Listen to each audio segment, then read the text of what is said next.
नमस्कार, बहुत बहुत स्वागत है आपका। आप देखना शुरू कर चुके हैं राष्ट्रपथ। आपके साथ मैं हूं अर्चना सिंह। 2024 में लोकसभा चुनाव होने हैं। मोदी को हटाने के लिए विपक्ष कोशिशों में लगा हुआ है। पटना में बैठक हुई, विपक्षी पार्टियों को एक साथ लाने की जुगत भिड़ाई जा रही है, पर अभी तक हालात ये कि विपक्षी एकता बनने से पहले ही टूटती नजर आ रही है। सबकी अपनी अपनी डफली, अपना अपना राग है, सबके लिए अपने मुद्दे सबसे अहम हैं, लेकिन एक राग ऐसा छेड़ दिया गया जिससे पटना की बैठक में शामिल हुई सभी पार्टियों की पेशानी पर बल आ गया। वो सोचने लगी कि ऐसा क्यों हुआ, ऐसा कैसे हुआ और ऐसा कब हुआ। क्या हुआ ये सब आपको इस वीडियो में बताऊंगी। आपसे गुजारिश है, मेरे इस चैनल को सब्सक्राइब जरूर कर लीजिए, ज्यादा से ज्यादा लोगों तक बात को पहुंचाइए, क्योंकि आप लोगों के सहयोग से ही चैनल ग्रो कर पाएगा, आगे बढ़ पाएगा। तो बात क्या की जा रही है? विपक्षी दलों की बात यह की जा रही है तो एनडीए यानी नेशनल डेमोक्रेटिक अलायंस, जिसमें बीजेपी और उसकी सहयोगी पार्टियां हैं, प्रधानमंत्री नरेंद्र मोदी प्रधानमंत्री के पद पर हैं, तो एनडीए के सामने 450 सीटों पर विपक्ष का एक उम्मीदवार ही उतारा जाए, यानी हर एक सीट पर एक संयुक्त विपक्ष का उम्मीदवार। ये बात हो रही है कि ऐसा महागठबंधन एक बनाया जाए, लेकिन अभी तक इस पर धरातल पर कुछ नहीं हुआ है। हाँ, हवा हवाई आप बातें सुनेंगे तो आपको बहुत कुछ सुनने को मिल जाएगा, बहुत बड़ी बड़ी बातें की जा रही हैं, लेकिन पार्टियों की आपसी लड़ाइयां लगातार जारी हैं। चाहे आम आदमी पार्टी कांग्रेस हो, चाहे कांग्रेस और टीएमसी हो, ये झगड़े सुलट नहीं रहे, बल्कि दिन प्रतिदिन बढ़ते जा रहे हैं। एक दूसरे को खुलेआम ये चैलेंज कर रहे हैं और अब एक नया कंफ्यूजन संयुक्त विपक्ष में नजर आने लगा। ये कंफ्यूजन है पीडीए के नाम पर। अब आप सोच रहे होंगे कि आखिर ये पीडीए क्या है। आपको याद होगा जब विपक्षी दलों की बैठक हुई थी पटना में 23 जून को, उसके बाद मैंने जो वीडियो बनाया था उसमें कहा था कि बैठक में सिर्फ एक ही चीज तय हुई कि 10 या 12 जुलाई को एक बार फिर शिमला में बैठक होगी, जो कांग्रेस शासित राज्य है, और कुछ तय नहीं हुआ। और मैंने ये भी कहा था कि अगर यही तय करना था तो फोन पे तय कर लेते। ना गठबंधन का नाम तय हुआ, ना संयोजक कौन होगा ये तय हुआ, ना किसी फॉर्मूले पर बात हुई। ये बैठक कुल मिलाकर बेमानी ही रही थी। तो पटना की बैठक में तो इस विपक्षी एकता को, विपक्षी गठबंधन को कोई नाम नहीं दिया गया, लेकिन इस विपक्षी गठबंधन के लिए एक नए नाम की चर्चा जरूर शुरू हो गई, और ये नाम है पीडीए। अभी तक मुख्य मुकाबला बीजेपी के नेतृत्व वाली एनडीए और कांग्रेस के नेतृत्व वाली यूपीए के बीच ही होता रहा है, लेकिन इस बार एनडीए के सामने समूचे विपक्ष की ओर से पीडीए को उतारने की बात भी होने लगी है। अभी तक माना जा रहा था कि शायद यूपीए ही होगा, वही गठबंधन होगा, क्योंकि जो एक्सटेंडेड पार्टीज हैं वही पटना में शामिल हुई, जो यूपीए की हैं, यूपीए एक्सटेंडेड आप उसको कह सकते हैं। तो लग रहा था शायद यूपीए ही नाम रहे, लेकिन अब ये तय है कि नाम तो वो नहीं होने वाला। लेकिन अब ये नाम तय कर दिया गया। बात होने लगी कि एनडीए के सामने पीडीए उतरेगा, पीडीए की चर्चा होने लगी। यहां तक कहा जाने लगा कि नए झंडे और नए निशान के साथ पीडीए एनडीए के सामने उतरेगा। इस पीडीए की चर्चा ने पटना की बैठक में शामिल सभी पार्टियों को हैरान कर दिया।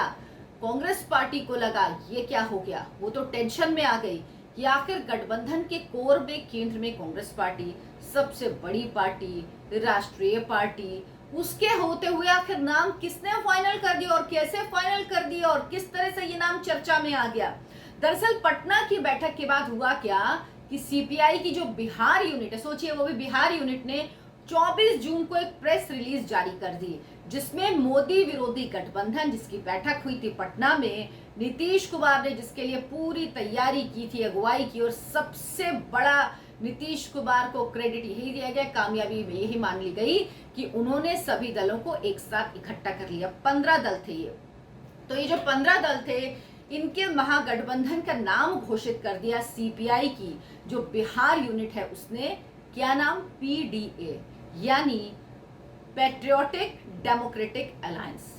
अब बताइए, एनडीए के तर्ज पर कुछ नया लेके आते, national democratic alliance, patriotic democratic alliance, क्योंकि लग रहा है कि शायद राष्ट्रवाद के नाम पर लोग बेवकूफ बन जाएंगे, लोग इनकी बातों में आ जाएंगे। लोग जानते नहीं कि इस गठबंधन में कैसे कैसे लोग शामिल हैं, कैसी कैसी पार्टियां शामिल हैं, वो क्या क्या करती हैं। और कांग्रेस पार्टी की ही बात करें तो राहुल गांधी विदेश में जाकर क्या क्या बातें करते हैं, क्या क्या बातें कहते हैं, किस तरह से देश को नीचा दिखाने की कोशिश करते हैं, किसी से छुपा नहीं है। उसके बाद ये नाम रख रहे हैं, यानी नकल की है, लेकिन नकल में भी अकल नहीं लगाई, सिर्फ एक शब्द बदल दिया और बाकी वो ही रखा, एनडीए का ही चुरा लिया आप कह दीजिए। अब कांग्रेस ने सवाल उठा दिया, लेकिन इस पे कांग्रेस को एतराज हो गया कि भैया जब बैठक में गठबंधन के नाम पर चर्चा ही नहीं हुई, कोई नाम आया ही नहीं, किसी नाम पर बात ही नहीं हुई, तो ये नाम कहां से टपक पड़ा भाई। अब सीपीआई को लगा कि ये तो गड़बड़ हो गई, एक ऐसी पार्टी जिसकी 2 सीटें हैं लोकसभा में, उसने नाम तय कर दिया, लेकिन उसको भी समझ में आया कि भाई गड़बड़ हो गया ये तो इसके बाद सीपीआई की तरफ से सफाई दी गई, कहा गया गठबंधन का नाम वक्त के साथ तय हो जाएगा, यानी अभी गठबंधन का नाम तय नहीं है। तो अगर तय नहीं है तो आपने बाकायदा प्रेस रिलीज जारी करके घोषणा कैसे कर दी। सबसे बड़ी बात तो यही है, मतलब कॉमेडी चल रही है विपक्षी गठबंधन में, जिसका जो मन है वो कर रहा है। हमारा मन है हम नाम रख देंगे, हमारा मन है हम ये तय कर देंगे। शरद पवार ने कहा कि कॉमन मिनिमम प्रोग्राम जो बनेगा वो हम बनाएंगे, मतलब सबका अपना अपना चल रहा है हिसाब किताब, किसी को किसी से लेना देना नहीं है। नीतीश कुमार को लगा कि कांग्रेस नाराज हो गई है, मामला बिगड़ सकता है, मामला संभालना चाहिए, और मेरा अगर ऐसा नहीं हुआ तो मेरा जो कन्वीनर बनने का सपना है वो टूट जाएगा। तो उन्होंने बीच बचाव करा, कहा कि जब शिमला की बैठक होगी तो नाम तय हो जाएगा। अभी तो सिर्फ नाम आया ही है, जैसे नीतीश कुमार जी बोलते हैं, अभी तो आया ही ना, सब अपना अपना दे ही सकते हैं जी, तो उन्होंने दे दिया होगा, तो देखेंगे जब शिमला में बैठक होगी। मतलब लोकसभा में जिसकी कोई हैसियत नहीं है वो लोग अब ये तय कर रहे हैं। विपक्षी एकता का गजब खेल आपको इस पे दिख रहा है। 23 तारीख के बाद इसमें इतनी तेजी आई है ना, ऐसे ऐसे डेवलपमेंट हो रहे हैं कि लग रहा है कि बाप रे, इनकी सारी एनर्जी तो ये विपक्षी एकता में ही चली जाएगी। तो ये चुनाव क्या लड़ेंगे, जनता के बीच जाके किस तरह से बात करेंगे, ये किस तरह से अपने मुद्दे तय करेंगे। इनके तो आपसी मुद्दे ही तय नहीं हो रहे हैं। लेकिन अगर बात सिर्फ इतनी होती तो कोई बात नहीं थी।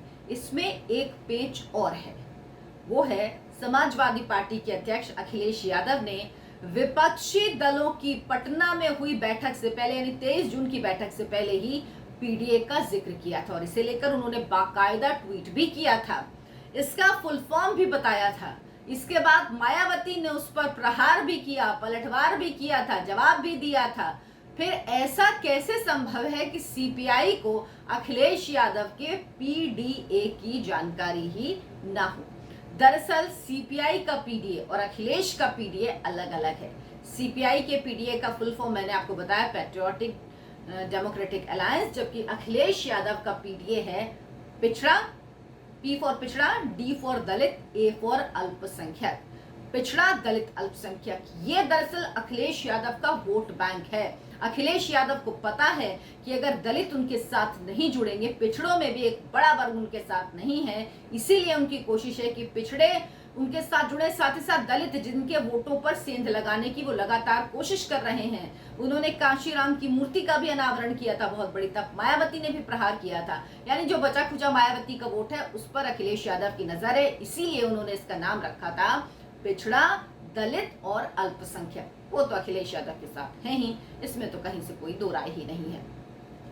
अब अखिलेश यादव ने तो पीडीए को लेकर बड़ी बात तक कह दी थी। उन्होंने कहा था एनडीए को पीडीए हराएगा, यानी वो अपना बना रहे थे जो मोर्चा, उसी को उन्होंने कह दिया था एनडीए पीडीए को हराएगा। तब तो वो उत्तर प्रदेश के स्तर पे ही बात कर रहे थे, उनके साथ कोई नेशनल पार्टी तो थी नहीं। ममता बनर्जी अगर साथ भी हैं तो उनका होने ना होने का, ममता बनर्जी का अखिलेश यादव के साथ या अखिलेश यादव का ममता बनर्जी के साथ होने ना होने का तो कोई मतलब है नहीं। लेकिन पीडीए के फुल फॉर्म पर ही मतभेद नहीं, बल्कि कांग्रेस को लग रहा है सबसे बड़ी बात यह कि फुल फॉर्म शॉर्ट फॉर्म क्या है वो सब बाद में होगा, बिना मेरी सहमति के नाम कैसे फाइनल हुआ। वो तो इस तरह से नाम उछाले जाने से भी नाराज है कि किस तरह से अपनी मर्जी से अलग अलग तरह से नाम उछाले जा रहे हैं। अखिलेश यादव को लगा कि कहीं रायता ज्यादा ना फैल जाए, और वो इस बात से ही खुश थे कि चलो हटाओ पीडीए, चाहे पिछड़ा, दलित, अल्पसंख्यक उसका फुल फॉर्म हो, चाहे पैट्रियोटिक डेमोक्रेटिक अलायंस उसका फुल फॉर्म है, कम से कम जो नाम उन्होंने उछाला कुछ और नहीं। क्योंकि जो पटना में प्रेस कॉन्फ्रेंस हुई थी संयुक्त विपक्ष की बैठक के बाद, उसमें आपने देखा था अखिलेश यादव, जहां से उत्तर प्रदेश की उस राज्य से आते हैं, उत्तर प्रदेश से, जहां लोकसभा की 80 सीटें हैं, लेकिन उन्हें कहीं से कोई प्रायोरिटी इंपॉर्टेंस दी ही नहीं गई। थोड़ा बहुत बोले, कुछ बोले नहीं, कुछ आखिर में बोलने को कहा गया, नीतीश कुमार ने कहा। तो मतलब इस तरह से लग रहा था कि अखिलेश यादव बिल्कुल अलग थलग हैं। वो अखिलेश यादव को लग रहा है कि कम से कम जो नाम उन्होंने फ्लोट किया था वो नाम तो लिया जा रहा है, बाकी फुल फॉर्म और उसका इनिशियल्स क्या है ये तो बाद में तय हो जाएगा। लेकिन भाई अखिलेश यादव ने इसके बाद कहा कि नाम भले ही अलग हो लेकिन भावना एक ही है। अब अखिलेश जी, भावना की क्या बात करें, भावना तो आप सबकी भी एक है कि आप सब साथ आएंगे, मोदी को हराएंगे, देश में लोकतंत्र खत्म है, संविधान खत्म है, देश खतरे में है, क्या क्या है, जबकि आप सब अपने अपनी पार्टियों को, अपने अपने को बचाने के लिए साथ आ रहे हैं। तो आप लोगों की भावनाएं तो पता नहीं किस दिशा में जाती हैं, तो भावनाओं को तो आप रहने ही दीजिए। लेकिन जब नाम पर सहमति नहीं बन रही है तो बताइए आगे और क्या होगा, आगे और किस तरह से आप लोग बढ़ेंगे। विपक्ष के पास सहमति सिर्फ एक बात की है, अगर किसी बात की, सिर्फ एक बात की कि मोदी को हराना है, लेकिन उसमें भी सबका अपना अपना एजेंडा है। अगर यही एजेंडा होता, यही कोर में हो, तो भी ये विपक्षी एकता बन सकती, लेकिन यहाँ पर भी सब इसके साथ मेरा एजेंडा प्रायोरिटी, दूसरा कहेगा मेरा एजेंडा प्रायोरिटी, तीसरी पार्टी कहेगी मेरा एजेंडा प्रायोरिटी। तो इस तरह से गठबंधन बन रहा है, लेकिन इस पर भी अभी तक एक राय नहीं बन पाई है। पदभेदों की लंबी लिस्ट, और जैसे जैसे वक्त गुजर रहा है लिस्ट और लंबी होती जा रही है। यहाँ तक कि प्रधानमंत्री पद को लेकर भी जोर आजमाइश है। आम आदमी पार्टी कह रही कि भाई राहुल गांधी के नाम को आप अब तीसरी बार आगे मत कीजिएगा, क्योंकि राहुल गांधी का नाम ना आए ये संविधान बचाने से भी बड़ा काम है। मतलब असंवैधानिक राहुल गांधी को बता दिया कि भाई वो इस लायक नहीं है, इसलिए उनको तो मत थोपिएगा आप विपक्ष के ऊपर, कहा है ना, विपक्ष पर दबाव बनाइएगा। उधर नीतीश कुमार के सपने आप जानते हैं, वो तो कब से सपना देख रहे हैं कि हम प्रधानमंत्री बन जाएं और तेजस्वी यादव मुख्यमंत्री बन जाएं, क्योंकि अगर हम प्रधानमंत्री नहीं भी बने तो तेजस्वी तो मुख्यमंत्री बनेंगे ही, और हमें ये कुर्सी छोड़नी ही पड़ेगी, जिसको नीतीश कुमार कहीं छोड़ना नहीं चाहते।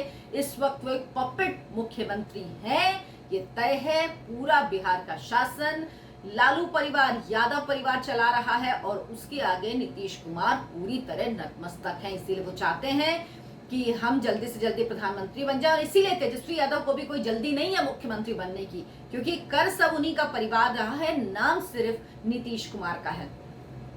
अब ममता बनर्जी, उनकी अपनी आकांक्षा कम है क्या, 3 बार मुख्यमंत्री बन गए, उनको लगता है कि उनसे ज्यादा टक्कर कौन दे पाएगा मोदी को। और अरविंद केजरीवाल, हमारे सर जी, जिनकी 1 सीट है लोकसभा में, लेकिन वो प्रधानमंत्री खुद को मान चुके हैं।